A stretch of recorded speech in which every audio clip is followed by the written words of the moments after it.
ایک عام تاثر یہ ہے کہ غزہ میں مظالم اسرائیل کے کم ہو گئے ہیں، اور شاید اسرائیل اب اس طرح سے نہیں حملے کر رہا جس طرح سے پہلے وہ حملے کر رہا تھا، خون کی ہولی کھیل رہا تھا، لوگوں کو نشانہ بنا رہا تھا، بچوں کو مار رہا تھا، عورتوں کی عصمتیں پامال کر رہا تھا۔ اب شاید وہ صورتحال نہیں ہے، لیکن یہ بہت سے لوگوں کی غلط فہمی ہے۔ اسرائیل اب بھی حملے کر رہا ہے، اب بھی لوگوں کو مار رہا ہے، غزہ اب بھی گرم ہے، غزہ کا میدان لوگوں کے لیے زندگی گزارنا بہت مشکل ہو گیا ہے، اور اب انہوں نے باقاعدہ منصوبہ بندی کے تحت غزہ والوں کی سانسیں کھینچنے کا پلان بنا لیا ہے، اور بلکہ ان کی سانسیں کھینچ رہے ہیں، ان کے پاس سے پانی کھینچ دیا ہے۔ اور اس کی تفصیلات جب میں آپ کو بتاؤں گا تو آپ کو اندازہ ہوگا کہ صورتحال کس قدر کربناک ہے۔ میرا نام اظہر علی خان ہے اور آپ دیکھ رہے ہیں آج کی بات، اور آج ہم ڈسکس کریں گے غزہ کو، جس کو بہت سے لوگ بھول چکے ہیں یا غلط فہمی کا شکار ہیں کہ شاید اب اتنا کچھ وہاں پہ مسائل نہیں ہیں۔ اسرائیل ایک منظم حکمت عملی کے تحت وہاں پہ کام کر رہا ہے، شیطانی منصوبے پہ کام کر رہا ہے، مسلمانوں کی باقاعدہ اور منظم نسل کشی کر رہا ہے، اور وہاں پر اس بات کو یقینی بنا رہا ہے کہ بچوں کی کو تیزی سے قتل کیا جائے تاکہ جو مسلمانوں کی نسل ہے اس کو ختم کیا جا سکے۔ اب اس کے لیے وہ کر یہ رہے ہیں کہ انہوں نے اسپتالوں کو فوکس کر لیا ہے، کیونکہ باہر تو وہ نشانہ بنا ہی رہے ہیں، کبھی نوجوانوں کو مارتے ہیں، کبھی جو وہاں پہ پولیس کے لوگ ہیں وہ وہاں پہ موجود ہیں تو ان کو نشانہ بناتے ہیں، اور دنیا کو یہی پتہ ہے کہ شاید یہاں پہ کوئی سیز فائر ہوا ہے اور یہاں پہ کوئی غزہ میں اتنا مسئلہ نہیں ہے، اب شاید تھوڑا کھانے پینے کا مسئلہ ہوگا، لیکن وہاں پہ خون کی ہولی کھیلی جا رہی ہے۔ وہاں کے اسپتال اب بھی بہت بری کنڈیشن کے اندر ہیں، اسپتال پہ آج بھی ڈرون حملہ ہوا ہے اسرائیل کی جانب سے، اور وہاں پہ جو لوگ ہیں وہ بہت ہی مشکل میں ہیں جو اسپتال میں زیر علاج ہیں یا کسی بھی حوالے سے اپنی بیماری کا علاج کرانے کے لیے آتے ہیں۔ اب وہاں پہ جو واحد اس کا ایک آکسیجن پلانٹ ہے، جو غزہ کا آکسیجن پلانٹ ہے جہاں سے اسپتالوں کو گیس سپلائی ہوتی ہے، آکسیجن سپلائی ہوتی ہے،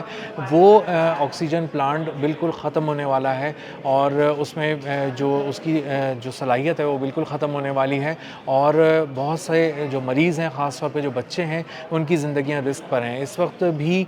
3 بچے جو ہیں وہ انتقال کر گئے ہیں، بہت ہی چھوٹے تھے، یہ ابھی پیدا ہی ہوئے تھے، ان کو آکسیجن کی ضرورت تھی، ان کو آکسیجن صحیح سے سپلائی نہیں کی جا سکی۔ 39 بچے ایسے ہیں جن کی زندگیاں رسک پر ہیں، جن کے بارے میں جو فلسطین کی وزارت صحت ہے وہ بتا رہی ہے کہ ان بچوں کی حالت بہت بری ہے۔ 5,500 ایسے بچے ہیں جو ابھی دنیا میں نہیں آنے والے ہیں، 1 مہینے کے اندر ان کی ولادت متوقع ہے، اور وہاں پہ ان کے لیے اور ان کی ماؤں کے لیے کوئی انتظام نہیں ہے، بلکہ حالات بہت خراب ہیں۔ پری میچور بیبی جو بھی ہو رہا ہے، پری میچور بچہ جو بھی پیدا ہو رہا ہے، اس کی زندگی تقریباً 100% خطرے میں ہے غزہ میں، کیونکہ اس کو بچانے کے لیے بنیادی سے بھی جو انتظام ہوتا ہے، انکیوبیٹر ہوتی ہے، آکسیجن ہوتا ہے، اس کی وہاں پہ دستیابی نہیں ہے۔ اس بات کو یقینی بنایا گیا ہے کہ وہاں پہ میڈیکل کے آلات نہ پہنچ سکیں، اور جو بھی چیز اب ختم ہوتی جا رہی ہے وہ دوبارہ سے وہاں پر نہ آئے، جو رکھی ہوئی ہے وہ بھی بس تیزی سے ختم ہو جائے۔ زخمیوں کی تعداد بہت تیزی سے بڑھ رہی ہے، بہت سے لوگ زخمی کیے جا رہے ہیں، جب وہ اسپتال آ رہے ہیں تو ان کے لیے پین کلرز نہیں ہیں، ان کے لیے جو سرجریز کرنے کے لیے سہولتیں ہیں وہ بھی دستیاب نہیں ہیں۔ ایک سرجن کو صرف اس لیے گولی مار دی گئی اور اس کو جان سے مار دیا گیا کیونکہ وہاں پر وہ واحد سرجن اویلیبل تھا۔ جو الشفا ہاسپٹل ہے، غزہ کا سب سے بڑی میڈیکل فیسلٹی ہے، اس کی حالت بہت بری ہے۔ بہت سے ایسے اسپتالوں کی اور میڈیکل فیسلٹیز کی حالت یہ ہے کہ وہاں پر گٹر کا پانی چھوڑ دیا گیا، اور گٹر کا پانی اس لیے چھوڑ دیا گیا ہے تاکہ وہاں پہ تعفن پھیلا رہے، اور اس بات کو یقینی بنایا جائے کہ وہاں پر موجود جتنے بھی مریض ہیں، چاہے بچے ہیں یا بڑے ہیں، وہ ذہنی اذیت سے دوچار رہیں، تعفن کے اندر ہی گھرے رہیں، اور کوئی اور بیماری بھی اس تعفن کے نتیجے میں، اور بیماریاں پھوٹ کر اگر ان کو کوئی لگ سکتی ہے تو وہ بھی ان کو لگ جائے اور وہ زیادہ سے زیادہ بیمار ہو سکیں، اور ایک سے زیادہ بیماری کا علاج وہاں پر نہ کرا سکیں، کیونکہ دوائیں بھی نہیں ہیں، اور ڈاکٹر اگر دیکھ بھی لے گا کسی طرح سے اور کوشش بھی کرے گا ان کو بچانے کے لیے تو کھلائے گا تو دوا اور لگائے گا تو انجیکشن، اور یہی دونوں چیزیں ایسی ہیں جس کو انہوں نے انشور کیا ہے کہ وہ وہاں پر دستیاب نہ رہیں۔ یہ وہ صورتحال ہے جو اسپتالوں کی صورتحال ہے۔ اگر اب آپ اس طرف آتے ہیں کہ وہ کہاں رہ رہے ہیں، کس طرح زندگی گزار رہے ہیں، تو وہ ٹینٹس میں رہ رہے ہیں، اور ٹینٹس میں رہنے میں وہ ٹینٹس کے نام پر ایک بوسیدہ سیدھا سا کوئی کپڑا ہے اس کو اپنے سر پہ باندھے ہوئے ہیں اور کسی طرح سے چاروں طرف سے ڈھکنے کی کوشش کر رہے ہیں. جو ٹینٹس ان کو دیے گئے تھے پہلے وہ نئے تھے, اب وہ خراب ہو چکے ہیں, پھٹ چکے ہیں, ٹوٹ چکے ہیں, اور اب وہ کسی طرح سے جوڑ جاڑ کے ان کو انہوں نے کوشش کی ہے کہ کسی ایک طرف رکھ سکیں اور وہاں پر وہ کسی طرح سے رہنے کی کوشش کریں. لیکن وہاں پہ وہ اپنا کھانا بھی نہیں رکھ سکتے. وہاں پہ جو کھانا رکھتے ہیں تو وہاں پر چوہے ہیں جو ان کے ٹینٹس میں آ جاتے ہیں اور وہ ان کو بھی تکلیف پہنچاتے ہیں, ان کی کراہیت کا باعث بنتے ہیں اور ان کا کھانا بھی کہیں سے قتل لیتے ہیں, کبھی کھا جاتے ہیں. تو یہ بھی ایک بہت بڑا چیلنج ہے جو ان کو درپیش ہے.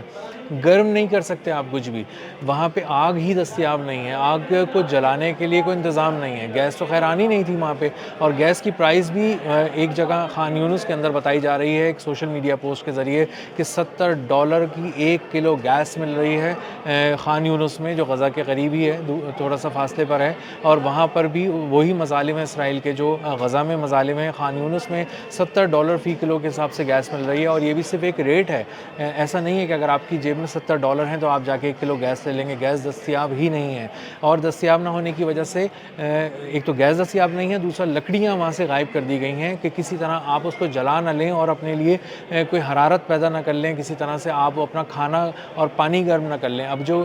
مریض ہیں وہ ٹینٹس کے اندر ہیں, جو اسپتالوں سے ٹینٹس میں آ گئے ہیں, ان کو کچھ نہ کچھ گرم ایسی چیز چاہیے ہوتی ہے. خوراک تو خیر تیار ہو ہی نہیں سکتی کیونکہ اتنی ساری نہ لکڑیاں ہیں نہ اتنی ساری گیس دستیاب ہے کہ پورا اس پہ باقاعدہ ایک پورا کھانا پکایا جا سکے.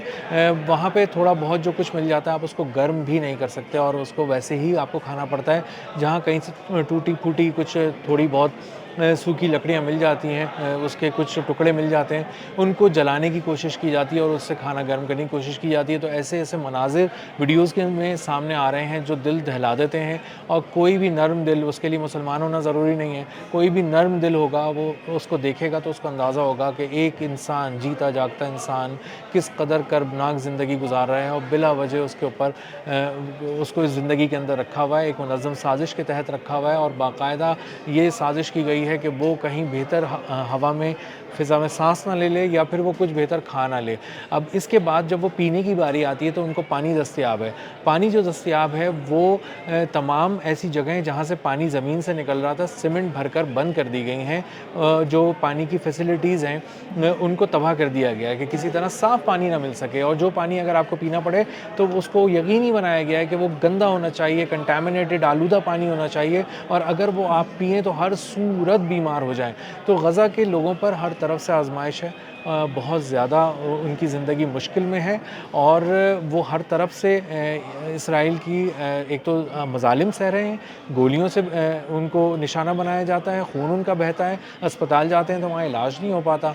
دوا ان کے لیے دستیاب نہیں ہے, بیسک پین کلرز دستیاب نہیں ہیں, انجیکشنز دستیاب نہیں ہیں جس کے ذریعے انہیں فوری ریلیف مل سکے. ایک دوسرے کو دلاسا دیتے ہیں, اچھے دنوں کی امید کی بات کرتے ہیں تاکہ کسی طرح دل کو کوئی ڈھارس مل سکے, کیونکہ ان کے پاس اب صرف الفاظ بچے ہیں.